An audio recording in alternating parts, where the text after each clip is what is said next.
Candle JP Nadda మాట్లాడుతున్నారు. Live లో చూద్దాం.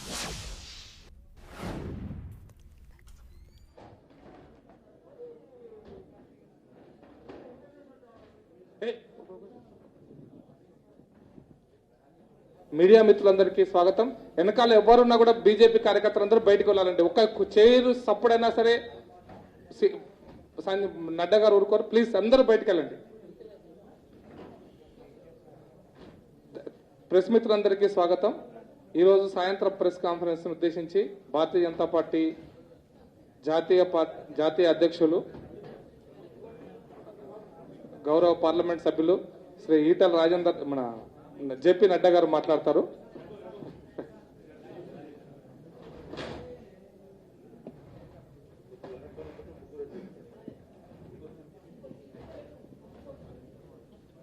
కొంచెం ప్రొజెక్టర్ కనపడుతుంది. అయిపోయినా కూర్చోవచ్చా? ప్రొజెక్టర్ వెనక అయిపోయినాక కూర్చోవచ్చు. ప్రొజెక్టర్ ఉంటుంది వెనక.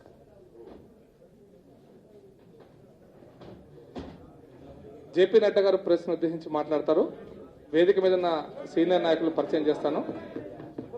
శ్రీ జి కిషన్ రెడ్డి గారు గౌరవ ఈశాన్య రాష్ట్రాల అభివృద్ధి శాఖ మంత్రులు మనతో ప్రెస్ కాన్ఫరెన్స్లో ఉన్నారు. వారితో పాటు శ్రీ తరుణ్ చుక్ గారు బీజేపీ నేషనల్ జనరల్ సెక్రటరీ, అదేవిధంగా మన పార్టీ తెలంగాణ రాష్ట్ర ప్రభారి ఉన్నారు. వారి పక్కన డికే అరుణ గారు భారతీయ జనతా పార్టీ జాతీయ ఉపాధ్యక్షులు, అదేవిధంగా డాక్టర్ లక్ష్మణ్ గారు బీజేపీ బీసీ మోర్చా జాతీయ అధ్యక్షులు ఉన్నారు. శ్రీమతి విజయశాంతి గారు బీజేపీ జాతీయ కార్యవర్గ సభ్యులు, శ్రీ వివేక్ వెంకటస్వామి గారు బీజేపీ జాతీయ కార్యవర్గ సభ్యులు, శ్రీ జితేందర్ రెడ్డి గారు మాజీ పార్లమెంట్ సభ్యులు బీజేపీ జాతీయ కార్యవర్గ సభ్యులు, శ్రీ ఈటల రాజేందర్ గారు మాజీ మంత్రి సీనియర్ ఎమ్మెల్యే వారు మనతో పాటు ప్రెస్ కాన్ఫరెన్స్ ఉన్నారు. శ్రీ రఘునందన్ రావు గారు ఎమ్మెల్యే వారు కూడా మనతో పాటు ప్రెస్ కాన్ఫరెన్స్ ఉన్నారు. సుధాకర్ రెడ్డి గారు బీజేపీ తమిళనాడు ఇన్ఛార్జ్ వారు కూడా ఉన్నారు. వారితో పాటు శృతి గారు, ప్రేమేందర్ రెడ్డి గారు, ప్రదీప్ గారు, విజయరామారావు గారు, అదేవిధంగా రవీంద్ర నాయక్ గారు సీనియర్ నాయకులందరూ పాల్గొంటున్నారు. శ్రీ నడ్డాజీని మాట్లాడాల్సిందిగా కోరుతున్నాను.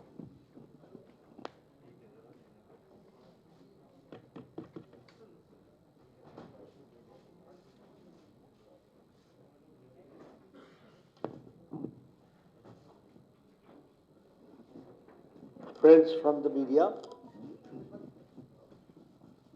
my senior leaders on the dais, my colleagues and dear friends. It is indeed a matter of great opportunity for me to have an interaction with you. Today I had come to show my solidarity with the fight which the Telangana state BJP is fighting for the people and for the employees of Telangana state. आज मैं Bharatiya Janata party की तरफ से जो तेलंगाना राज्य employees के लिए और लोगों के लिए जो जमीनी स्तर पर जो लड़ाई लड़ रहा है उसको समर्थन देने के लिए मैं आया था। लेकिन मुझे एयरपोर्ट पर ही joint commissioner police mister Kartikeya उन्होंने मुझे बताया कि यहाँ गवर्नमेंट ऑर्डर है कोरोना के नॉर्म्स को फॉलो करना, इसलिए आपको मैं ये बताने आया हूं कि कोरोना नॉर्म्स को फॉलो किया जाए। मैंने उस समय उनसे कहा कि मैं कोरोना के सभी नॉर्म्स को फॉलो करूंगा और फॉलो करते हुए गांधी जी की मूर्ति पर जाकर फूल अर्चना करूंगा और प्रजातंत्र को ताकत मिले इसकी प्रार्थना करूंगा और इसके साथ साथ अपने तरफ से हम सारे नॉर्म्स को फॉलो करेंगे। The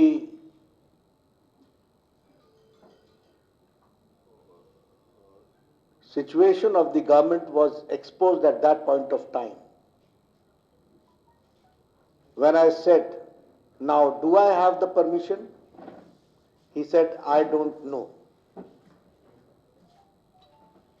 That means that the administration was only bent upon stopping me. But they did not have the answer when I told them that I will go within the norms. And then they said, इसका permission मेरे पास नहीं है, you are the best judge. खैर, I'm a person and my party is a disciplined party. We went there. Mahatma Gandhi ji के आगे हमने फूल अर्चना अर्पित की और उनसे हमने शक्ति भी ली और प्रार्थना भी की। लेकिन ये सारे प्रोसेस में कोरोना को किस तरीके से उपयोग करने का प्रयास किया, यह यहां पर भली भांति दिखता है। और मैं वहां जनसभा कर सकता था, लेकिन मैंने प्रोटोकॉल्स को फॉलो करते हुए और मैंने सोचा कि आपके माध्यम से, मीडिया के माध्यम से मैं अपनी बात को कहूंगा। और इसलिए आपको on a very short notice I requested all of you to join me for the media briefing and you all have come. I must thank all of you. जहां तक तेलंगाना का सवाल है, केसीआर के नेतृत्व में चलने वाली सरकार गैर प्रजातांत्रिक तरीके से सरकार चल रही है। It is the most undemocratic government which is functioning. It is the last 2 days whatever has happened, it is a murder of democracy. ये प्रजातंत्र की हत्या है जो पिछले 2 दिनों में घटनाएं घटी हैं और एक तरीके से डिक्टेटरशिप है, ऑटोक्रेसी है, तानाशाही है। और यह सरकार आकंठ भ्रष्टाचार में डूबी हुई,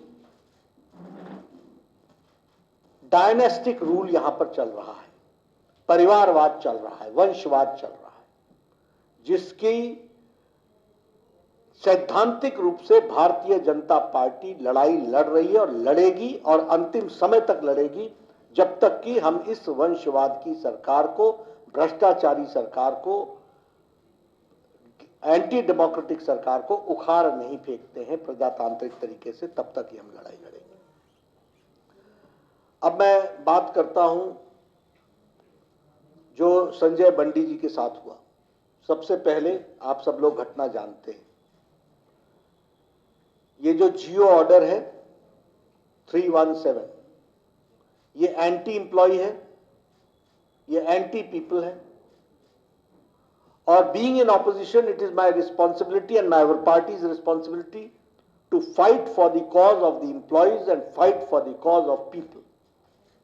हम विपक्ष के होने के नाते ये हमारी नैतिक जिम्मेवारी है कि हम जनता की और कर्मचारियों की लड़ाई को निर्णायक मोड़ तक लड़े।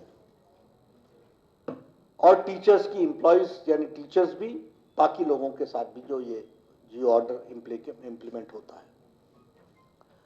अब शांति प्रिय ढंग से हम अपनी वॉइस को रख रहे थे। On the pretext of corona, वैसे इनके मिनिस्टर्स हर जगह जनसभाएं भी कर रहे हैं और रैलियां भी कर रहे हैं और तो और प्रदर्शन भी कर रहे हैं। उन सब के लिए इनको छूट है। लेकिन ये जब बात आती है भारतीय जनता पार्टी की, तो उसको रोकने का प्रयास होता है। संजय बंडी ने उस दिन शांतिप्रिय ढंग से धरना देने का तय किया था। इन्होंने कोरोना जियो रूल्स दिखाए। इस बात को ध्यान में रखते हुए संजय बंडी ने अपने एमपी वाले कार्यालय में रात का जागरण रखा और जागरण शांतिप्रिय ढंग से रखा। और पुलिस ने पहले वहां एम्प्लॉयज को, टीचर्स को आने से रोका, अरेस्टिंग की और संजय बंडी जी के यहां उनके ऑफिस में जाकर गैस कटर से लेकर के स्टील के रॉड्स को और कोलैप्सिबल डोर्स को और बाकी दरवाजों को काटा, काटने के बाद अंदर घुसे, घुसने के बाद अश्रु गैस अंदर डाला, पहले वाटर कैनन चलाया और फिर संजय बंडी को मैन हैंडल करते हुए और कार्यकर्ताओं पर लाठीचार्ज करते हुए संजय बंडी को अरेस्ट किया। ये अनडेमोक्रेटिक नॉर्म्स का जीता जागता तस्वीर है। I am ashamed to say that we are in 21st century. Rule of law में एक ऑटोक्रेटिक केसीआर किस तरीके से बिहेव कर रहे हैं, यह भी हमको ध्यान में रखना चाहिए। और मेरा ये चार्ज भी है कि केसीआर बौखला गए हैं। केसीआर ने अपना आपा खो लिया। He has lost his mental balance. और ये तब हुआ है जब दुबाका में धमाका हुआ है और हुजूराबाद में हुजूर को फटका लगा है। इसने इनका मेंटल बैलेंस खो दिया है। He has lost his sense of proportion, the way he is behaving. अभी मैं डेमोक्रेसी की बात कर रहा हूं। आपके यहां धरना चौक पर धरना देना बंद हो गया by government orders, and High Court had to intervene. And first to take the opportunity was KCR himself as Chief Minister sitting on dharna. क्या ये कैसा प्रदेश है? किस टाइप के नॉर्म्स को लेकर के लोग काम कर रहे हैं? तो यह प्रश्न इसको जनता तक पहुंचाना हमारी जिम्मेवारी है। उसको हम बिल्कुल पहुंचाएंगे, उसको हम करेंगे।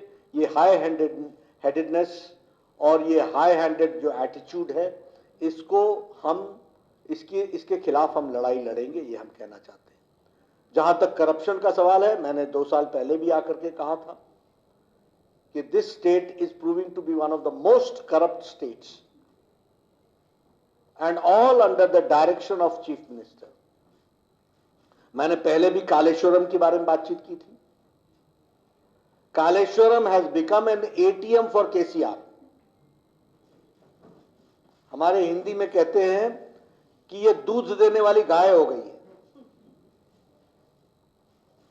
The original project was of 36,000 crores. Now the project is 1,20,000 crores. And the water has reached only his farmhouse and to none others. This is the situation. If I talk about Palamuru Rangareddy, inauguration हो गया, पैसे लग गए, एक drop water नहीं पहुंचा है। This is the situation. Mission Bhagirathi, पैसा लग चुका है, एक ड्रॉप वाटर नहीं पहुंचा है। This is the state of corruption, of height of corruption of KCR's government, which we have to understand. मैं बहुत से उदाहरण दे सकता हूं, but this is the most corrupt state and he is one of the most corrupt administrator, chief minister who is working. That is what I would like to say. As far as dynastic rule is concerned, बेटा, बेटी, भांजा, अभी पोता तैयार नहीं है, लेकिन हर एक तरीके से it's a family rule, it's a dynastic rule, and it is a question on democracy. एक प्रजातंत्र पर एक प्रश्न है, और हम यह लड़ाई जनता को नीचे तक लड़ेंगे, ये हम आपको बताना चाहते हैं। जहां तक हमारी लड़ाई है, मैंने पहले भी कहा था, केसीआर साहब का जिस तरीके से उन्होंने संजय बंडी को अरेस्ट किया है, विनाश काले विपरीत बुद्धि, एंड दिस इज धर्म युद्धम। हम ये धर्म की लड़ाई लड़ेंगे और प्रजातांत्रिक तरीके से लड़ेंगे। We will take all legal recourse and we will take all democratic things, democratic methods.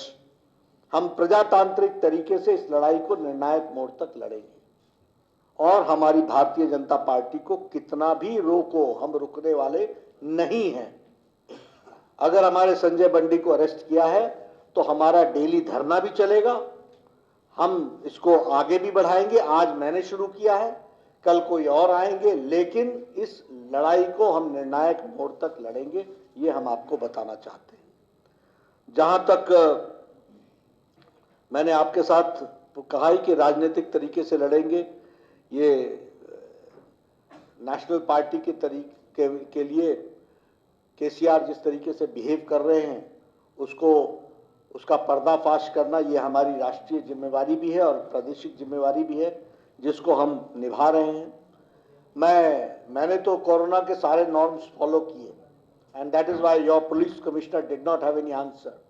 He thought that I will take law and order in my own hands. We know how to fight democratically and how to see that we do not overstep the laws, but at the same time हम प्रजातांत्रिक तरीके से लड़ते हैं. लेकिन आपने corona कहा तो मैं हमेशा ये कहूंगा कि केसीआर, कोरोना तो बहाना है, सही में तो प्रजलू को दबाना है. आप दबाने पर लगे हो. ये तेलंगाना की प्रजलू को आप दबा नहीं सकते. ये बहाना है कोरोना का. और मैं कहने के लिए नहीं कह रहा हूं, आपको एक छोटा सा, सिर्फ आपकी मेमोरी को शार्पन करने के लिए थोड़ा सा मैं दृश्य आपको दिखाना चाहूंगा. आप जरा इसको भी देख लीजिए कि कोरोना की दुहाई देने वाले బాధ అది. అవి ఏమంటుందంటే కరోనా వస్తే మాస్క్ ఇచ్చే పరిస్థితి లేదు. కరోనా వస్తేనే అధ్యక్ష ఇంతమందిని కూర్చొని ఎంతమంది మనం అధ్యక్ష స్టాఫ్ మనం అంతా కలిపి 120 మంది ఉన్నాం. ఒక్కరికైనా మాస్క్ ఉన్నదా? అంటే మనం చచ్చిపోతామే. మరి ఏ ఒక్క ఆరోగ్య మంత్రి గారు వచ్చిన దేవుడి వల్ల వారికి కూడా మాస్క్ లేదు. మరి డాక్టర్లు ఎందుకంటే అందరికన్నా ముందు ఆయనకే కట్టాలి ఉంటే అవసరం ఉంటే. ఇంతమందికి లేనటువంటి మాస్క్ పట్టుకుంది. ఈ మాస్క్ ఎందుకు అవసరం? అసలు కరోనా మన రాష్ట్రంలో రాలేదు అధ్యక్ష. అది మన రాష్ట్రంలో పుట్టిన జబ్బు కాదు. ఎక్కడో చైనా దేశంలో పుట్టికాల పెట్టింది. అయితే ఈ ప్రయాణాలు చేస్తారు కాబట్టి, ఇప్పుడు విమానాలు ఎక్కువైనాయి కాబట్టి, ఓడలు ఎక్కువైనాయి కాబట్టి, చేస్తారు కాబట్టి ఆడికేలు ఎవరైనా వచ్చేది ఉంది. ఆడికేలు కాదు, ఆడికేలు పోయి ఇంకొక ఆడికి పోయి ఆడికేలు ఎవరైనా వస్తే దాంతోనే అన్నం ఇన్నో వస్తూ ఉంది దేశంలో. అంటే ఇంత పెద్ద 130 కోట్ల మంది భారతదేశంలో ఇప్పటివరకు వచ్చింది 30-35 మందికే. ఎంతమంది? 31 మందికి వచ్చింది ఇంత పెద్ద దేశంలో. అలా ఒక్కడో సన్యాసి దరిద్రుడు మన దగ్గర వచ్చి కలవచ్చు. ఆడు కూడా డైరెక్ట్ మన దగ్గర రాలే. ఆ చైనాకి వెళ్ళి దుబాయ్ పోయి కాలబెట్టిన, దుబాయ్ నుంచి బెంగళూరు పోయింది, బెంగళూరుకి వెళ్ళి మన హైదరాబాద్కి వచ్చింది. రాగానే మన ఈటల రాజేందర్ గారు దొరకబట్టిన గాంధీ దవాఖాన స్పెషల్ హాస్పిటల్ పడేసి ట్రీట్మెంట్ ఇస్తాను. రాత్రి కూడా పోయించిండు. ఆయన కూడా మంచిగా అవుతుంది, భక్తుడు అధ్యక్ష, చచ్చిపోయే పరిస్థితి లేదు. ఇప్పటి వరకు తెలంగాణ రాష్ట్రంలో సింగల్ మనిషికి కరోనా వ్యాధి రాలేదు. భగవంతుడు మాకు ఎంత శక్తి ఇచ్చిండో అవసరమైతే. तो मैं आपको दिखा रहा हूं. तो कोरोना तो बहाना है, प्रजलू को दबाना है, और हम ये लड़ाई निर्णायक मोड़ तक लड़ेंगे. मैं अपनी बात यहीं पर समाप्त करता हूं, बट ये लड़ाई प्रजातांत्रिक तरीके से अंतिम निर्णायक मोड़ तक, डिसाइसिव एंड तक लड़ी जाएगी. और we will expose KCR, we will expose his corrupt practices, we will expose, और आने वाले समय में दुबाके जैसे धमाके भी होंगे और हुजूराबाद जैसे हुजूर को फटका भी लगेगा. जीएचएमसी आपके सामने है. एक पर एक हमको आप लोगों का आशीर्वाद मिल रहा है. Bharatiya Janata party is an ideological based party with A mission, and we will go ahead with our mission. That is what I have to say. मैंने मित्रों अपनी बात यहीं समाप्त की है. मैं वहाँ जनसभा में नॉर्म्स को तोड़ना नहीं चाहता था, इसलिए मैंने वहाँ भाषण नहीं दिया, which I had promised to Mr. the Joint Secretary Mr. Karthikeyan, लेकिन Joint Commissioner, the मैं अपनी बात यहीं समाप्त करता हूं और आप सबके माध्यम से तेलंगाना की जनता से निवेदन करता हूं कि भारतीय जनता पार्टी को आप इस लड़ाई में, एम्प्लॉयज़ की लड़ाई में, टीचर्स की लड़ाई में, जनता की लड़ाई में आप आशीर्वाद दीजिए और ये जो ऑटोक्रेटिक GOI 317 निकला है, इसको वापस लेने तक हम लड़ाई लड़ें। बहुत बहुत धन्यवाद। ये this will continue on day to day basis. Tomorrow somebody else is going to come, day after tomorrow somebody else is going to come। हम ये धरना चालू रखेंगे और हम इस बात को लड़ाई लड़ते रहेंगे। संजय बंडी को अरेस्ट करना अनडेमोक्रेटिक है, किसी नॉर्म्स के तहत नहीं आता है। जिस तरीके से किया गया वह प्रजातंत्र के लिए एक बहुत बड़ी चोट है और उसकी भी लड़ाई हम लीगली ह्यूमन राइट्स कमीशन से लेकर के सब जगह लड़ेंगे।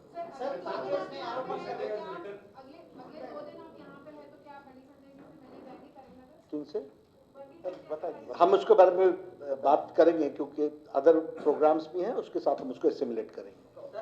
एक आरोपण है कांग्रेस, आपके अधिकार है सेंट्रल में, क्यों विचार नहीं कर रहे?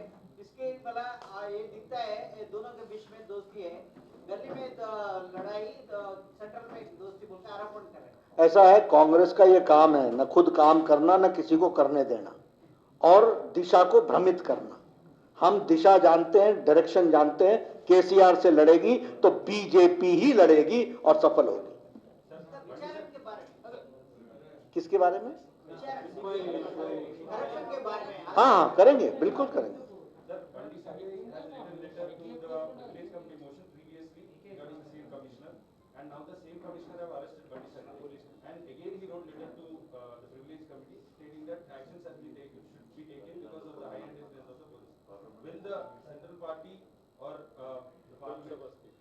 Lok Sabha speaker will take action accordingly. As per now.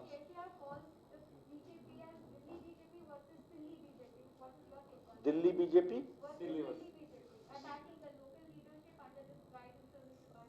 You see, that is his strategy.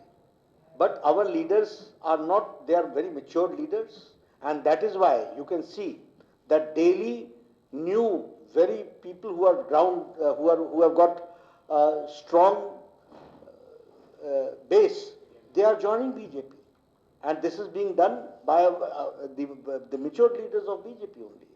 And that is why the BJP is becoming stronger day by day. Sir, also, I want to add another question. Everyone is saying that it will follow COVID protocols and is COVID positive now. And his, videos of mass gatherings in Chandigarh is viral. What would you like to say, Srin, on that? About KCR? See, today I would like to focus on KCR. When I go to Delhi, I'll talk to KCR.